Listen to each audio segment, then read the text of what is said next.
आपके इस online video lecture series के प्लेटफॉर्म पे हो, जैसे कि आप सभी को पता है कि इस सब्जेक्ट में, जो कि आपका कोर सब्जेक्ट है, इसमें हमने ऑलरेडी पहले से 2 यूनिट कवर कर रखी हैं। तो ये जो तीसरी यूनिट हम कर रहे हैं, यूनिट नंबर फर्स्ट, इसका भी ए पार्ट हमने कवर कर लिया। और मैक्सिमम पोर्शन हमने पहले ए पार्ट में कवर कर लिया था। कुछ बचा हुआ पोर्शन जो है, जो हम पार्ट बी में कवर करने जा रहे हैं। तो बेसिकली जो यूनिट फर्स्ट है वो एम्पलीफायर्स के मॉडल्स के बारे में है। जितने भी आपके एम्पलीफायर हैं उनके मॉडल, और स्मॉल सिग्नल एनालिसिस और लो फ्रिक्वेंसी ट्रांजिस्टर मॉडल्स आज हम पढ़ेंगे। अ, सबसे पहले अगर हम मॉडल्स की बात करें तो टू पोर्ट नेटवर्क, जो कि इसका थोड़ा सा पार्ट मैंने पिछले लेक्चर में आपको बताया था। टू पोर्ट नेटवर्क में भी क्या होता है, टू पोर्ट नेटवर्क आपको ये ऑलरेडी पता होगा। एक ऐसा नेटवर्क जिसके अंदर इनपुट और आउटपुट दो पोर्ट मेंशन हो, ऐसे नेटवर्क को हम टू पोर्ट नेटवर्क बुलाते हैं। और इन दोनों ही पोर्ट में आपकी वोल्टेज हो सकती है, आपकी करंट हो सकती है। तो जैसे इस इनपुट साइड की अगर मैं बात करूं, तो यहाँ पे आपको वोल्टेज और करंट लगे हुए दिख रहे हैं। सॉरी, अगर हम आउटपुट साइड की बात करें तो आपको करंट और वोल्टेज यानी I2 और V2 दिखाई दे रहे हैं, जो कि आउटपुट साइड के। तो टू पोर्ट नेटवर्क क्या है एक्चुअल में? अगर किसी नेटवर्क में केवल इनपुट मेंशन है तो वो सिंगल पोर्ट नेटवर्क कहलाएगा। अगर इनपुट आउटपुट दोनों मेंशन है तो वो टू पोर्ट नेटवर्क कहलाएगा। अच्छा, केवल इनपुट मेंशन होगा ऐसा जरूरी नहीं है तभी वो सिंगल पोर्ट होगा। अगर आउटपुट केवल मेंशन है, केवल और केवल आउटपुट मेंशन है किसी नेटवर्क में, तब भी वो सिंगल पोर्ट नेटवर्क ही कहलाता है। ये तो पहचान हुई कि किस तरीके से हम पहचानेंगे कि ये टू पोर्ट है, सिंगल पोर्ट है, या कौन सा नेटवर्क है। बट एनालिसिस के अंदर जो हम बात करेंगे, हम बात करेंगे ओपन सर्किट एडमिटेंस की, या इसको हम जेड पैरामीटर के नाम से भी जानते हैं। और जैसा कि अभी डायग्राम में आपने पीछे देखा कि उस डायग्राम में इनपुट और आउटपुट साइड में दो वैल्यूज दे रखी हैं। इनपुट साइड में भी दो वैल्यूज हैं या दो वेरिएबल हैं, और आउटपुट साइड में भी दो वेरिएबल हैं। अगर मैं वोल्टेज की बात करूं तो जो जेड पैरामीटर होता है, वह हम वोल्टेज V1 और V2 यानी इनपुट और आउटपुट साइड की वोल्टेज की टर्म्स में इक्वेशन को लिखते हैं। और लिखने का तरीका क्या है? Variable V1 comma V2 that is equal to, यानी V1 और V2 जो है वो फंक्शन है किसके? I1 करंट और I2 करंट के। तो इस तरीके से हम इसको रिप्रेजेंट करेंगे। और रिप्रेजेंट करने का तरीका क्या है? V1 that is equal to Z11 into I1 plus Z12 into I2, equation number first कहा हमने। एंड V2, जो हमारी वोल्टेज V2 है आउटपुट साइड की, उसको हम रिप्रेजेंट करेंगे Z21 into I1 plus Z22 into I2, equation number second. अब ये जो इक्वेशन फर्स्ट और इक्वेशन सेकंड है, जिसको हम ओपन सर्किट एडमिटेंस के नाम से भी जान रहे हैं इन दोनों इक्वेशन को, तो हम इसको मैट्रिक्स फॉर्म में रिप्रेजेंट कर सकते हैं। कैसे करेंगे मैट्रिक्स फॉर्म में? तो देखिए, दोनों वोल्टेज V1 और V2 को तो हमने इस तरीके से रख लिया है। और जो हमारे ये इम्पीडेंस पैरामीटर्स हैं, जिसे हम जेड पैरामीटर के नाम से जा रहे हैं, Z11, Z12, Z21, Z22, तो एक मैट्रिक्स बननी है 2 बाई 2 की। तो उसमें हम जो इम्पीडेंस है उसको लिख सकते हैं, और उसके रिस्पेक्ट में जो हमारी वैल्यू है करंट की, उसको हम कॉलम में रख सकते हैं, जैसा कि हमने रखा है I1 और I2।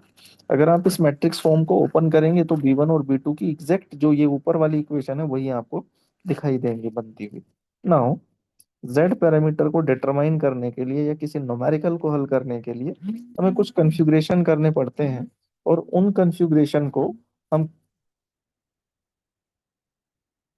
कॉन्फ़िगरेशन को हम किस प्रकार कोऑर्डिनेट करते हैं, या किस प्रकार से उनको फाइंड आउट करने की कोशिश करते हैं।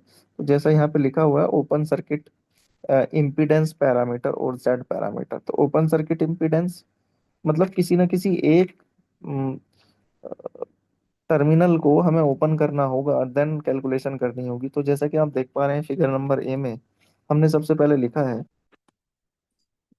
जो आपका इनपुट साइड है, उसके जो पैरामीटर है B1 और I1, उनको हमने एज यूजुअल रखा।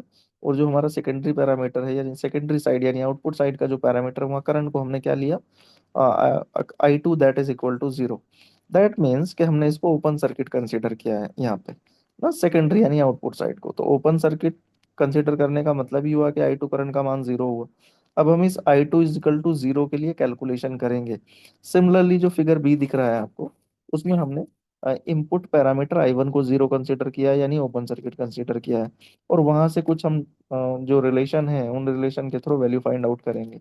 ठीक है, तो देखते हैं किस तरीके से वैल्यू हमें मिलती है। तो फर्स्ट ऑफ ऑल मैथमेटिकली अगर मैं कैलकुलेशन करूं तो मैंने क्या किया है, देखिए जो पहली वाली इक्वेशन है उसमें I2 की वैल्यू जीरो पुट कर दी। ये जो फर्स्ट इक्वेशन है इसमें I two that is equal to zero put किया। जैसे ही मैं इसमें I2 की वैल्यू जीरो पुट करूंगा तो ये पूरा वैल्यू जीरो बन जाएगा लास्ट वाली टर्म्स का।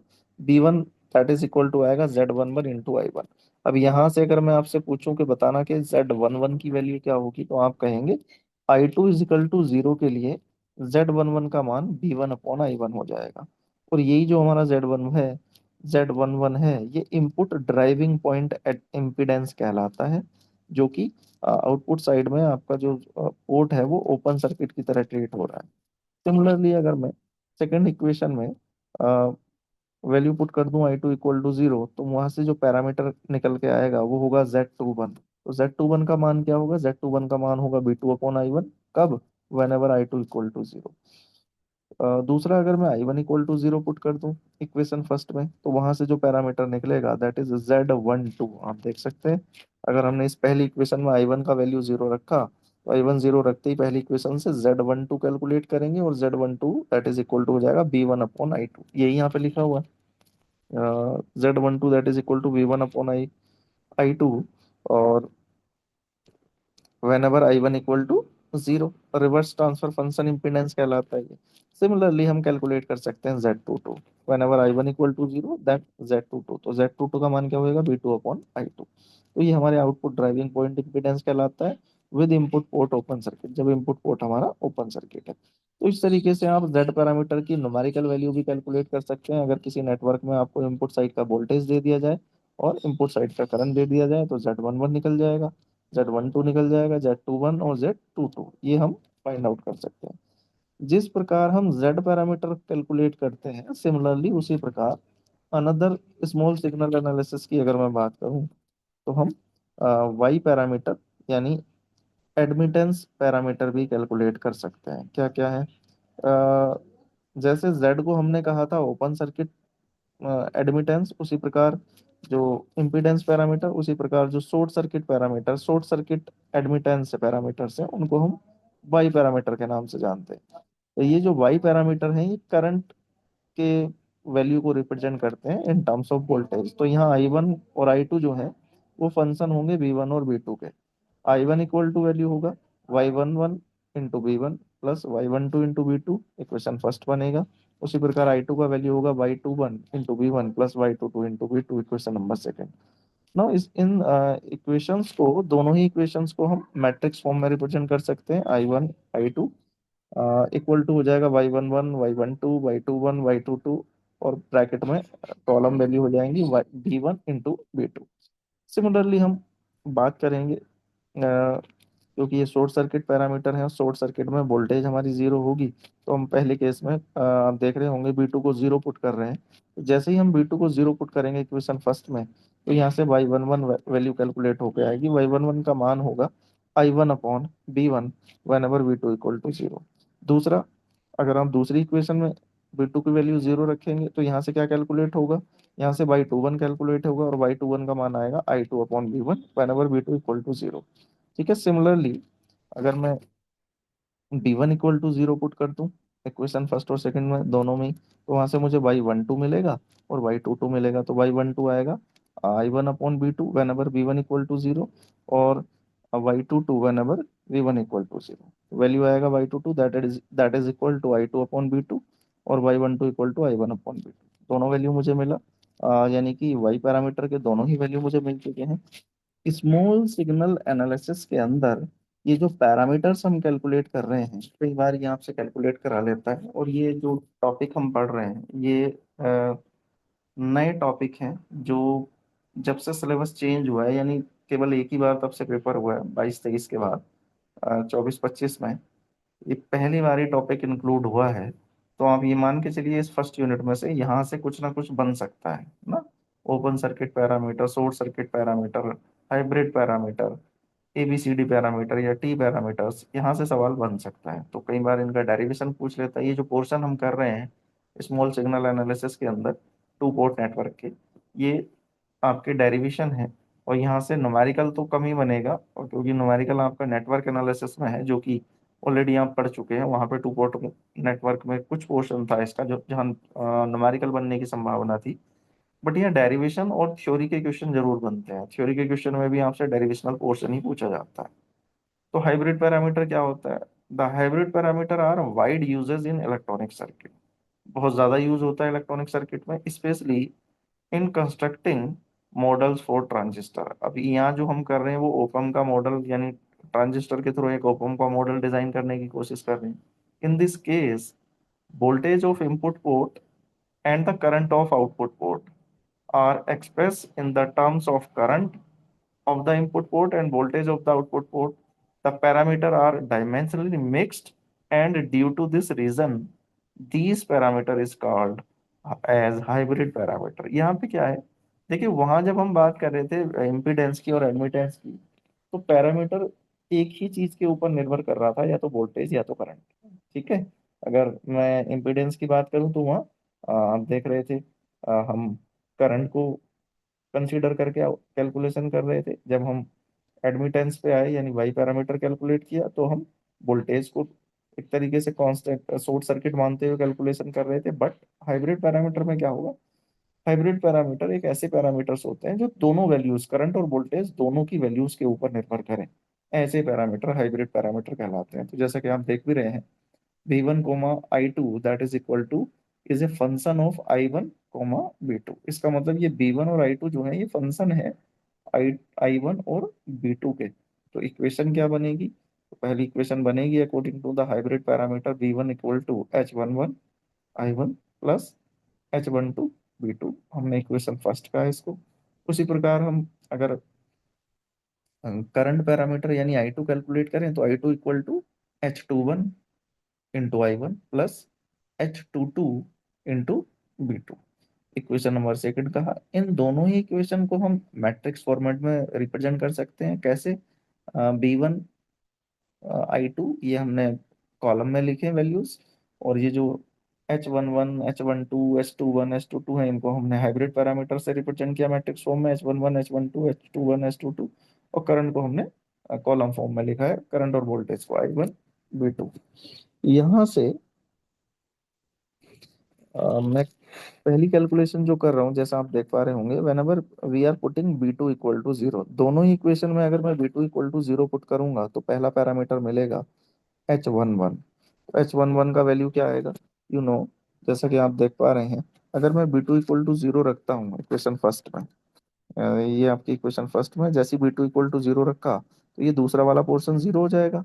क्या बचेगा? h11 बराबर v1 अपॉन आई वन। अच्छा, दूसरी इक्वेशन में बी टू को जीरो पुट करेंगे, तो यहाँ से h21 निकल जाएगा। h21 का मान होगा आई टू अपॉन आई वन। देखिए दोनों वैल्यू मुझे मिल गए हैं, h11 और h21, whenever B two equal to zero. तो पहला वैल्यू मिला v1 अपॉन आई वन जब b2 का मान जीरो के बराबर है। दूसरा मान मिला h21 I two upon I one जब b2 जीरो के बराबर। दूसरा, whenever I one equal to zero, दूसरे केस में हमने क्या किया है, जो इनपुट पोर्ट की करंट है उसको हमने क्या किया है, जीरो यानी ओपन सर्किट किया है, आई वन को जीरो कंसिडर किया है। फिर कैलकुलेशन करेंगे, तो जैसे ही आप इक्वेशन फर्स्ट में आई वन की वैल्यू जीरो रखेंगे, तो h12 निकलेगा, और h12 का मैथमेटिकल वैल्यू आएगा b1 upon b2। Reverse voltage with input port open circuit parameter इसे बुलाते हैं। दूसरा h22 कैलकुलेट करेंगे, आई वन जीरो रखते ही, तो h22 that is equal to I two upon b2। Output admittance बुलाते हैं इसको, whenever input port is open circuit. Now तीन पैरामीटर अब तक हमने पढ़ लिए, इम्पीडेंस, एडमिटेंस और हाइब्रिड पैरामीटर। चौथा पैरामीटर जो है वो ट्रांजिस्टर के केस में, या ओपम के मॉड्यूल के, या स्मॉल सिग्नल एनालिसिस के केस में, वो आता है हमारा एबीसीटी पैरामीटर। ये टी पैरामीटर, इसे ट्रांसमिशन पैरामीटर भी बुलाते हैं, ये चैन पैरामीटर, ये जनरल सर्किट पैरामीटर, इन सब नामों से ये जाना जाता है। द ट्रांसमिशन टी और चैन और ABCD parameter can be expressed as. इसको एक्सप्रेस करने का तरीका क्या है? b1 i1 is a function of b2 i2, यानी वोल्टेज v1 और i1 जो है वो फंक्शन है वोल्टेज v2 और i2 करंट के।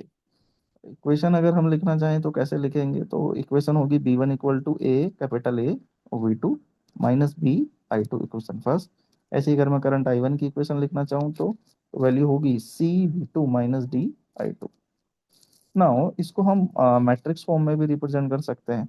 मैट्रिक्स फॉर्म में वैल्यू क्या हो जाएगी, B one I one column हुआ equal to A B C D, और दूसरे कॉलम में साथ में जो कॉलम आएगा वो होगा बी टू और माइनस साइन के साथ में आई टू। तो ये वैल्यूज हमें मिली।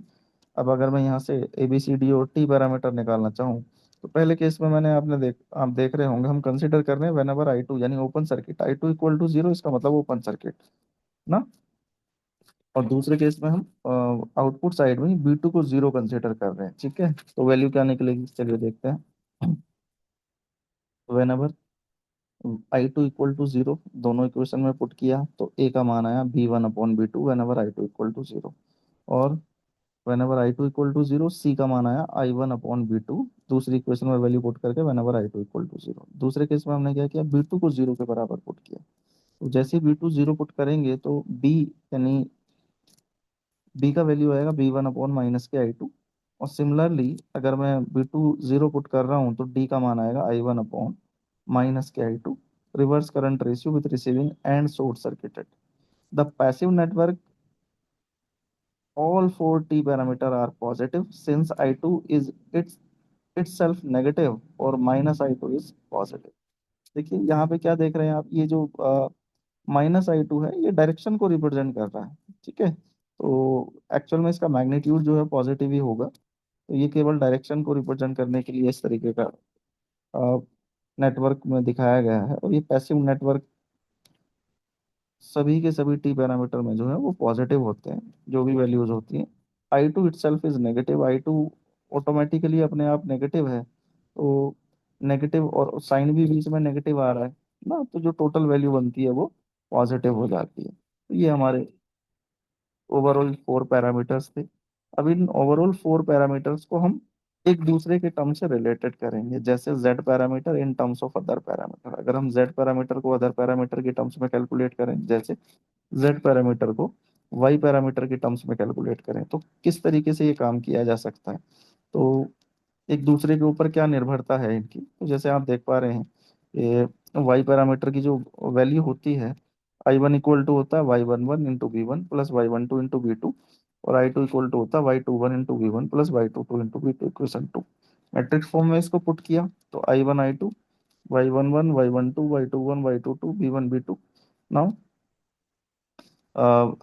अगर मैं यहाँ से बी वन बी टू की वैल्यू निकालना चाहूँ तो ये पूरा का पूरा मैट्रिक्स उधर जाके इन्वर्स हो जाएगा। तो B one B two that is equal to Y one one inverse हो गया into I one I two. या मैं इसे ऐसे भी लिख सकता हूँ Z equal to Z that is equal to Y inverse ना। और जेड जेड को आप मैट्रिक्स फॉर्म में ऑलरेडी पहले देख चुके हैं क्या होता है, Z one one Z one two Z two one Z two two that is equal to Y inverse. इसका मतलब Y one one Y one two Y two one Y two two का इनवर्स हो गया। आप आपको ये बात पता ही है इनवर्स कैसे निकलता है। तो adjoint of adjoint of this matrix, तो इस मैट्रिक्स का एडजॉइंट निकालेंगे और अपॉन में मॉडुलस ऑफ मैट्रिक्स ना, तो उसका मॉडुलस निकालेंगे। तो आप देख रहे हैं यहाँ पे one upon delta Y, one upon delta Y का मतलब modulus of this that matrix, और adjoint Y two two minus Y two one minus के वाई टू वन और वाई वन वन। तो ये आपकी एडजॉइंट आ गया यहाँ से। नाउ डेल्टा वाई कैसे निकलेगा, यू नो वेरी वेल कि Y one one into Y two two minus Y one two into Y two one, यानी ओवरऑल ये टू बाई टू की अगर मैट्रिक्स है तो यहाँ पे हमें इसको ओपन करना है एज मैट्रिक्स फॉर्म में, और फिर कंपेयर करना है जेड वन वन यानी जेड पैरामीटर को with respect to Y parameter. देखिए अगर मैं यहाँ इस मैट्रिक्स से जेड वन वन की वैल्यू कैलकुलेट करना चाहूँ, जैसा आप देख पा रहे हैं यहाँ से अगर मैं जेड वन वन की वैल्यू कैलकुलेट करना हो तो चाहूँ तो यहाँ इस मैट्रिक्स में देखें क्या वैल्यू है, तो इसके करस्पॉन्डिंग वैल्यू है वाई टू टू और इंटू में वन अपॉन डेल वाई। तो पहला पैरामीटर जो हो जाएगा Z one one that is equal to value हो जाएगा Y two two upon del Y, तो वन अपॉन वाई से इसका मल्टीप्लाई हुआ। सिमिलरली ये वाला पैरामीटर किसके बराबर है, जेड वन टू के, ये वाला पैरामीटर किसके बराबर है, ये जेड टू वन के इंटू में दिस वन, और ये इसके बराबर है। तो वैल्यू आ जाएगी Z one one equal to Y two two upon del Y, comma Z one two equal to minus के Y one two del Y, और Z two one equal to minus के Y two one upon del Y, और Z two two equal to Y eleven upon del Y. तो ये value मुझे मिली देखने को यहाँ से ना। नाउ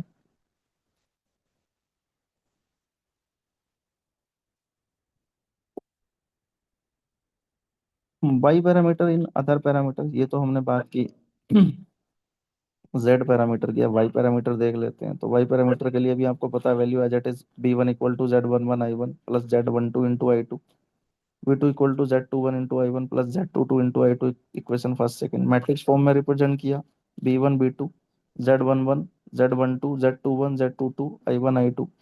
फिर वहां से हमने इसको कैलकुलेट किया, इस पूरी मैट्रिक्स को उधर ले गए तो ये इनवर्स बन जाएगा जाके I one I two that is equal to Z one one का इनवर्स, यानी Z inverse into B one B two. यहाँ से कैलकुलेशन करेंगे हम, फिर से वही फॉर्मूला होगा, आपको पता है कि कैसे निकलता है किसी भी मैट्रिक्स का inverse, adjoint of this matrix और अपॉन में मॉडुलस ऑफ दैट मैट्रिक्स। वहां से जेड डेल जेड कैसे निकलेगा, किसी भी मैट्रिक्स को सिंपली सिंप्लीफाई करना है, डायगोनली मल्टीप्लाई करते हैं बीच में माइनस का साइन लगाते हुए। ठीक है, तो वो मैट्रिक्स का सिंप्लीफिकेशन है, और वहां से फिर हम कंपैरिजन करेंगे Y one one Y one two. तो वाई वन वन का मान क्या आएगा, Z two two upon del Z, Y one two equal to minus K Z one two upon del Z, Y two one equal to minus K Z two one upon del Z, और Y two two equal to Z one upon del Z. तो ये Y parameter की value हुआ। इसी प्रकार Z parameter in terms of H parameter, तो Z parameter H parameter की terms में रिप्रेजेंट किया जाता है। एच पैरामीटर की वैल्यू क्या होती है, V one equal to H one one. Equation already हमने देख रखी है, H one two into V two. From the equation second, अगर मैं यहाँ से बी टू का वैल्यू कैलकुलेट करना चाहूँ इक्वेशन सेकंड से, तो बी टू इक्वल टू क्या हो जाएगा, तो बी टू बराबर हो जाएगा i two upon s two two minus s two one upon s two two into I one. Simplify करें अगर हम इसको, तो क्या वैल्यू बन जाएगा, तो वैल्यू बनेगा हमारा माइनस के s two one upon s two two into आई वन और plus one upon s two two into आई टू। तो नेगेटिव टर्म्स हमने पहले लिखा, पॉजिटिव बाद में। आप क्या करेंगे, इसको कंपेयर करेंगे, z two one that is equal to what, z two one equal to minus के s two one upon s two two, और Z two two equal to one upon s two two. Now substitute the value b two in equation first. B two का ये मान जो हमने यहाँ calculate किया है, उठा के इक्वेशन फर्स्ट में रख दे, तो हमें क्या मिल जाएगा, बी वन का मान मिल जाएगा, B one equal to H one one I one plus H one two, और इंटू में अभी अभी हमने बी टू का वैल्यू कैलकुलेट किया है ना ये वाला। तो इसको हम पुट कर देते हैं इसमें, जैसे ही हम पुट करेंगे तो वैल्यू हमें मिलेगा del H upon H two two into आई one plus H one two upon H two two into आई टू। और डेल एच का हमें पता ही है क्या मान होता है, H one one H two two minus H one two into H two one. तो जेड वन वन बराबर हो जाएगा del H upon H two two, और जेड वन टू बराबर हो जाएगा H one two upon H two two. तो ये हमारे जेड पैरामीटर एच पैरामीटर की टर्म्स में वैल्यू फाइंड आउट हुई। नाउ जेड पैरामीटर की एक अनदर पैरामीटर होता है जिसे हम बुलाते हैं जी पैरामीटर, जिसे ट्रांस कंडक्टेंस पैरामीटर भी कहते हैं। तो ये लास्ट है आपका, और इस टर्म्स में भी आप जो आपके पैरामीटर्स हैं उनको रिप्रेजेंट कर सकते हैं। तो क्या है वो, आई वन इक्वल टू, इसका इक्वेशन होता है g one one b one plus g one two into आई टू, इक्वेशन फर्स्ट। और b two that is equal to g two one into B one plus g two two into I two, equation number second. तो हम equation first भी है, अगर मैं equation first से b one का मान निकालना चाहूँ तो देखो सारी वैल्यू को दूसरी तरफ ट्रांसफर करना होगा, और बी वन का जो मल्टीप्लायर है उसे भी डिवाइड में भेजना होगा, तो पूरी इक्वेशन के। तो बी वन बराबर हो जाएगा i one one upon g one one, i b one बराबर i one upon g one one minus g one two upon g one one into I two. Now अगर मैं यहाँ से कंपैरिजन करूँ original equation के साथ, तो Z one one क्या मिलेगा, जेड वन वन बराबर हो जाएगा one upon g one one, और जेड वन टू बराबर हो जाएगा माइनस के g one two upon g one one. ये वैल्यू उठा के जो बी वन का है ये इक्वेशन नंबर सेकंड में रख दीजिएगा। जैसे ही आप सेकंड में रखेंगे तो बी टू का मान आएगा जी टू वन इंटू में i one upon g one one minus के g one two upon g one one into आई टू, और प्लस के जी टू टू इंटू आई टू। कंपेरिजन करेंगे थोड़ा सा सिंप्लीफाई करने के बाद, तो वैल्यू आ जाएगा g two one upon g one one into आई वन, और plus del del g upon g one one into आई टू। ठीक है, नाउ सिंप्लीफाई करेंगे इसको, तो आपको पता है डेल जी का मतलब क्या है, g one one into g two two minus g one two into g two one, और बी टू बराबर हो जाएगा value g two one upon g one one into आई one plus del g upon g one one into आई two. अब यहाँ से अगर मैं comparison करूँ तो मुझे जेड टू वन का मान मिलेगा, जेड टू वन बराबर हो गया g two one upon g one one, और जेड टू टू का मान हुआ del g upon g one one. तो ये आपका जेड पैरामीटर हुआ।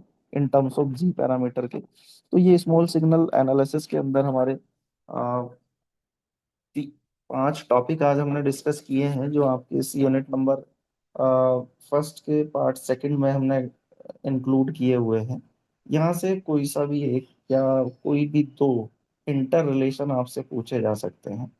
इतना सफिशियंट है इन डेरिवेशंस को परफॉर्म करने के लिए। आपको इक्वेशन लिखने आने चाहिए, आपको कौन से टर्मिनल पे आप ओपन सर्किट कर रहे हैं वोल्टेज को, करंट को शॉर्ट कर रहे हैं, ये सारी चीजें आपको पता होनी चाहिए कैलकुलेशन पॉइंट ऑफ व्यू से। तो मैंने टू द पॉइंट आपको चीजें जो है यहाँ लेक्चर नंबर सेकंड में रखी हैं।